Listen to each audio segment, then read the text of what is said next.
நான் காலனி ரொம்ப சின்ன காலனி அப்படின்றதுனால, இந்த தீண்டாமைய வந்து நேரடியா அனுபவிச்சேன். இன்னொரு லைஃப் வந்து எங்க அம்மாவோட ஊர் வந்து ரொம்ப பெரிய காலனி. ஸோ அங்க வந்து எங்க தாத்தா தான் வீடுன்னு வச்சுங்களேன். ஸோ ரகுபதி சொன்னார்ல அந்த லைஃப் அது. ஸோ 2 லைஃப்பும் வந்து கிட்டத்தட்ட நான் வந்து வாழ்ந்திருக்கிறேன். ஸோ நான் பொறந்த ஊர்ல வந்து காலனி வந்து ரொம்ப சின்ன காலனி. ஒரு 50 வீடு இருக்கிற காலனி. ஊர் தெரு வந்து ரொம்ப பெரிய ஊர் தெரு.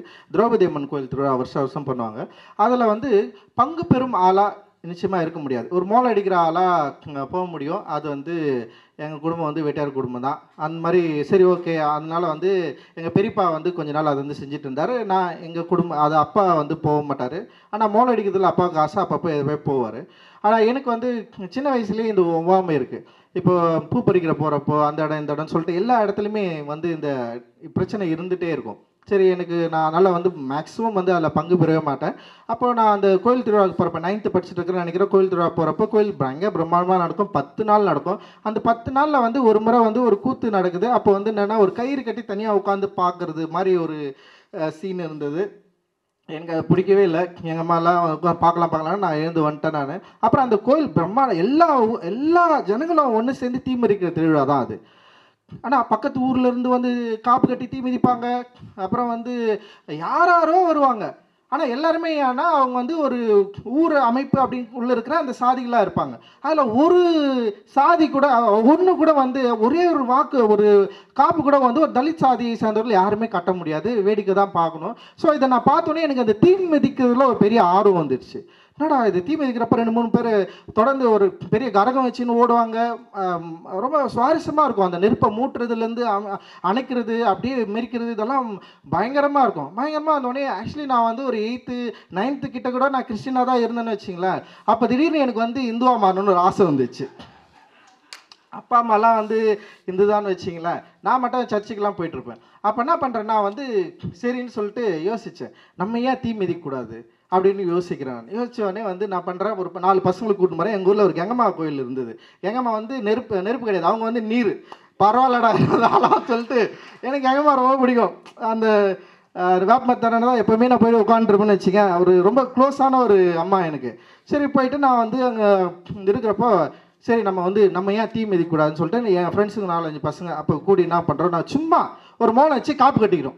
நாங்களே வந்து காப்பு நம்ம வந்து நெருப்பு மிதிக்கலான்னு சொல்லிட்டு எல்லாரும் காப்பு கட்டிக்கிறோம். நாங்கள் காப்பு கட்டினதை பார்த்துட்டு என் கூட ஒரு 4, 5 பசங்க வந்து காப்பு கட்டிட்டானுங்க. இப்போ ஒரு 10 பேராக சேர்ந்துட்டோம். 10 பேர் சேர்ந்தோடனே என்ன பண்ணுறோம், நாங்கள் வந்து ஒரு சின்ன இதெல்லாம் கட்டி போய் குளிச்சுட்டு வந்து மஞ்சள்லாம் பூசிக்கின்னு சும்மா அந்த குண்டாலாம் எடுத்துன்னு போயிட்டு வீடு வீடாக போய் டான்ஸ் ஆடி அரிசி வாங்குறோம். எல்லாரும் என்னடான்னு கேட்குறாங்க. இல்லை நாங்கள் நெருப்பு மிதிக்க போகிறோம் அப்படின்னு நான் வந்து சொல்கிறேன். இது என்ன ஆகுதுன்னா உடனே வந்து அந்த ஸ்பேஸு கொஞ்சம் டெவலப் ஆகுது. அதில் வந்து கொஞ்சம் பெரியவங்களாம் வந்து காப்பு கட்டிக்கிறாங்க. அவங்களுக்கு ரொம்ப இன்ட்ரெஸ்ட் ஆகிடுச்சு. சரி பெரியவங்கெல்லாம் கட்டினோடனே வந்து இப்போ வந்து என்னென்னா இப்போ ஃபஸ்ட்டு நாள் ஒரு 10 பேர் கட்டியிருந்தோம். 2வது நாள் 20 பேர் கட்டாங்க. இதை கட்டி இப்போ என்ன ஆயிடுச்சுன்னா அது ஒரு சடங்காக மாறிடுச்சு. இப்போ காப்பு கட்டினவங்களாம் வீட்டுக்கு போய் தூங்கக்கூடாது. ஃபஸ்ட் நாள் போய் வீட்டுக்கு போய் தூங்கிட்டோம்.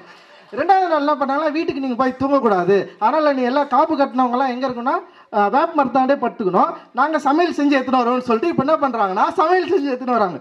சமையல் எப்படின்னா நான்வெஜ் இல்லாத ஒரு சமையல்னு வச்சிங்களேன். அப்போ வந்து அது ஒரு திருவிழாவாக மாறுது. எல்லாருக்கும் பயங்கர சந்தோஷம். காலனியில் இருக்கிற எல்லாருக்குமே வந்து அவங்க பசங்களை எல்லாரையும் காப்பு கட்டுறாங்க. ஒவ்வொரு குடும்பத்தில் இருக்கிற பசங்களை கூட்டு வந்து காப்பு கட்டுறாங்க. எல்லாரும் காப்பு கட்டுறோம். ஓகேவா, காப்பு கட்டி முடிச்சோடனே இப்போ என்ன பண்ணால் காலையில் சாப்பாடு வரும், நைட்டில் சாப்பாடு வரும். அப்புறம் வந்து போத்ராஜா தூக்கின்னு வந்து ஓஹான்னு கத்தின்னு போகணும். அப்புறம் போய் ஏரியில் குளிக்கணும். அப்புறம் ஜாட்டியில் அடி வாங்கணும். ஸோ இது எல்லாமே யாருன்னா ஊரில் எப்படி நடக்கும்னா ஒரு ஐயரை வச்சு காப்பு கட்டுறது அதெல்லாம் நடக்கும். இங்கே எதுவுமே கிடையாது. நம்மளே ஐயரு, நம்மளே சாமி, எல்லாமே நம்ம தான். ஸோ அந்த ரிச்சுவல்ஸ் நடக்குது. நடந்தோடனே என்னென்னா இன்னொன்று நடக்குது. அதில் என்னென்னா எங்கள் காலனியில் ஏரி இருக்கும். ஏரிக்கு பக்கத்தில் வந்து கரை இருக்கும். கரையில் இருக்கிற வந்து வேலிங்காத்தா மரங்கள் பெருசாக இருக்கும். ஸ்டிக்குக்கு வெட்டினா கூட யாராவது ஒருத்தன் தூரத்துலேருந்து கத்துவான், ஏய் அப்படின்னு கத்துவான். பயமாக இருக்கும். ஏன்னா வந்து அது பொது, அது வெட்டக்கூடாதுன்னு சொல்லிட்டு. இப்போ வந்து நெருப்பு மெரிக்கிறதுக்காக எல்லா மரத்தையும் வெட்டணும். ஒரு மரத்தை கூட விட்டல. எல்லாம் வெட்டினோடனே எல்லாம் வராங்க. இப்போ ஊரில் இருக்கிறவங்க கேட்பாங்கல்ல, ஒரு பொது இடம் அது, அந்த இடத்துல மரத்தை வெட்டக்கூடாதுன்னு கேட்டோடனே நான் உடனே சொல்லுவேன், சாமிக்கு காப்புக்கு கட்டிக்கிறோம், நெருப்பு மெரிக்கு தான் வெட்டுறோம் அப்படின்றோம். அப்புறம் அவங்க யாருமே எதுவும் கேட்கல. அப்புறம் பார்த்தா அங்கே இருக்கிற ஏரி கரையில் இருக்கிற மரத்தை எல்லாம் வெட்டுறோம், வேரை பிடுங்குறோம். பயங்கரமாக ஒரு கொண்டாட்டம் ஆயிடுச்சு. லைக் வந்து இப்போ 3வது நாள் எப்போது வெள்ளிக்கிழமை காப்பு கட்டுறோம், சனிக்கிழமை முடிஞ்சிச்சு, ஞாயிற்றுக்கிழமை நெருப்பு மிதிக்கணும். ஓகேவா, நெருப்பு மிதிக்கணும். உடனே என்ன ஆயிடுச்சுன்னா ஜனங்கள் எல்லாருமே சேர்ந்து அந்த கோயிலில் வந்து பயங்கரமாக சுத்தப்படுத்துகிறாங்க. அப்புறம் வந்து நெருப்பு மிதிக்கிறதுக்கு ஒரு ஏரியா ரெடி பண்ணுறாங்க. இதெல்லாம் நடக்குது. அப்புறம் அந்த 7 எல்லையை போயிட்டு மிதிச்சுட்டு வரணும். இப்போ நாங்கள்லாம் வந்து என்ன பண்ணுறோம், காலையிலே எழுந்து குளித்து 7 எல்லையை போயிட்டு மிதிக்கிறோம். அங்கே வந்து எங்கள் தம்பிக்கு தெய்வம் வந்துச்சு. அவன் பயங்கரமாக வேலை பண்ணான். அவன் என்ன பண்ணுறான், பாம்பு மாதிரி ஆடுறான். எனக்கு ரொம்ப ஆச்சரியமா இருக்குது. இப்போ நானா கட்டினேன் அதில், அவனுக்கு எப்படா பாம்பு மாதிரி தெய்வம் வருது.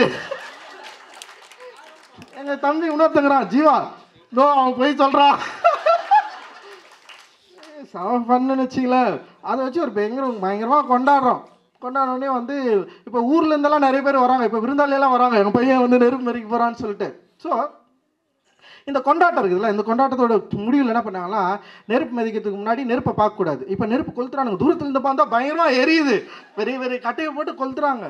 கொளுத்து முடிச்சவொடனே வந்து இதில் வந்து எங்கள் சித்தி என்ன சொல்லுது, அவங்க கிறிஸ்டின், அவங்க இறந்துட்டாங்க. அவங்க சொல்கிறாங்க, டேய் நீ ஏசப்பாவுக்கு துரோகம் பண்ணுறடா.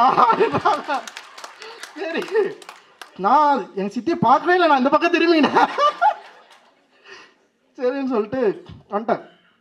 அன்றைக்கி என்ன பண்ணுறோம், ஞாயிற்றுக்கிழமை 4 மணிக்கு காப்பு அங்கே வந்து எரிஞ்சுனுது. தூரத்துலேருந்து பார்க்குறோம், பசங்களாம் எட்டி பார்க்குறோம்.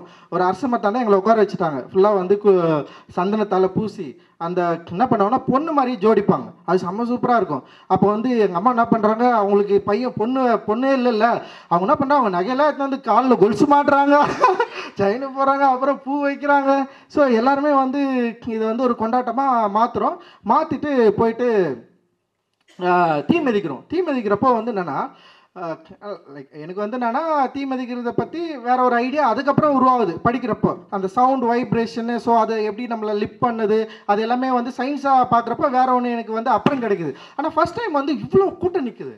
அந்த கூட்டத்தை வந்து அங்கே நின்றுருக்குது. அவன் என்ன பண்ணுறான், அங்கே நெருப்பு இருக்குதா, நெருப்பு பார்த்துன்னு போகிறோம். அந்த சவுண்டு கத்துறது, ஓஹான்னு கத்துற சவுண்டு, நமக்குள்ளே ஒரு பெரிய வைப்ரேஷன் கிரியேட் ஆகுது. போகிறோம் அந்த கோயிலில், அந்த நெருப்பை அப்படி அந்த நிறைய இதெல்லாம் பண்ணுறாங்க. ஒரு ஆடு வெட்டுறாங்க, அந்த ரத்தத்தை ஊற்றுறாங்க.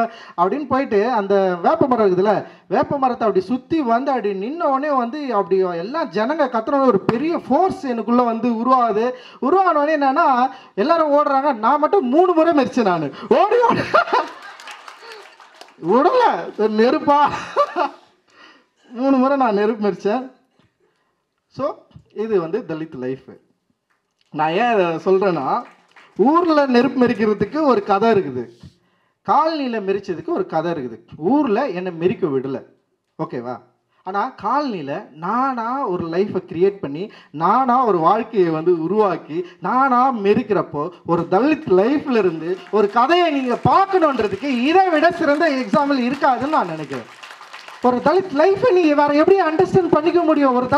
ஒரு தலித்தா வாழ்ந்து பாரு. ஒவ்வொரு இன்ச் பை இன்ச், ஒவ்வொரு நடையிலையும், ஒவ்வொரு மரத்துலையும், ஒவ்வொரு நிலத்திலையும் சாதி அப்படி கிடக்குது. இந்த சாதியை நீ புரிந்து கொள்ளாமல் நீ தலித் லைஃபை எப்படி எழுதிடுவ? எனக்கு புரியல. தலித் லைஃபை உன்னால் எப்படி எழுத முடியும்? ஒரு சாதியை கண்டுணராமல், சாதியை அண்டர்ஸ்டாண்ட் பண்ணிக்காம, சாதினால் நீ எதையுமே புரிஞ்சிக்காம, ஒரு நிலம் உனக்கு கிடையாதுன்னு சொல்கிறான், ஒரு பொதுவில் இருக்கிற மரம் உனக்கு கிடையாதுன்னு சொல்கிறான், அந்த சாமி உனக்கு கிடையாதுன்னு சொல்கிறான். இதை எதிர்த்து நான் ஒரு வாழ்க்கையை உருவாக்குறோம்.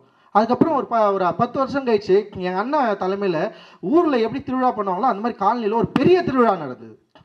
அதிகாரத்துக்கு எதிராக அதிகாரத்தை உருவாக்குதல். இது வந்து டாக்டர் அம்பேத்கர் வந்து இதை பற்றி பேசுகிறாரு. அப்போ ஒரு பெரிய திருவிழா நடக்குது. அன்றைக்கி ஒரு கலவரம் நடக்குது.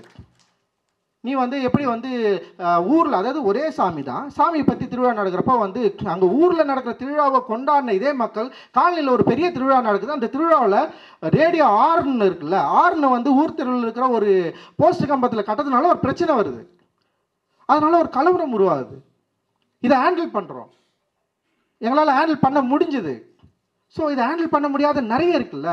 அப்போ இந்த கதைகளை எப்படி புரிந்து கொள்வதற்கு உங்களுக்கு ஒரு தலித் பார்வை தேவைப்படுகிறது. தலித் பார்வை வழியாக இந்த உலகத்தை நீங்கள் பார்க்க வேண்டியது இருக்குது. அப்படி பார்க்கறதுக்கு ஒரு பெரிய அண்டர்ஸ்டாண்டிங் வேணும். அதுக்கு ஒரு எஃபர்ட் போடணும். அது எஃபர்ட் போடாமல் சும்மா தலித் லைஃபை எடுக்கிறேன், தலித் லைஃப் நீங்கள் தான் தலித் லைஃபை எழுதணுமா, தலித் லைஃபுக்கு ஒரு வகைமை வேணுமா? நிச்சயமாக தலித் லைஃபுக்கு ஒரு வகைமை வேணும். இல்லைன்னா தலித் லைஃப்பை உங்களால் புரிஞ்சுக்க. கல்ச்சரலாக டிஃப்ரெண்ட் பர்சன்ஸ் நீங்கள் நானும். உங்களுடைய கல்ச்சர் அப்படின்போது ஒன்று கூடி ஊர் கூடி தேர் இழுப்பது. அந்த ஊர் கூடி தேர் இழுக்கிறதுல எனக்கு எந்த உரிமையும் இல்லை. ஊர் கூடி தேர் இழுக்கிறதுல உருவாகிற ஒரு நோக்கம், ஒரு ஒரு பரந்துபட்ட தன்மை, அதில் சாதியா என்னை ஒதுக்கி வைக்கிறதுல ஒரு கல்ச்சர் வேறுபாடு இருக்கு. இந்த கல்ச்சர் வேறுபாடை நீங்கள் புரிந்து கொள்வதற்கு தலித் வகமை, தலித் மொழி, தலித் பார்வை அவசியம். இந்த அவசியத்தை நீங்க புரிஞ்சுக்கணும். இந்த கல்ச்சர் வேறுபாடு வெறும் இதுல மட்டும் இல்லை, எல்லாத்திலுமே இருக்கு.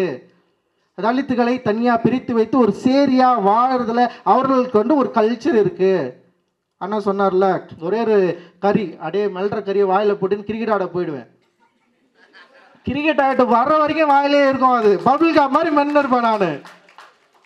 அவர் லைஃப்.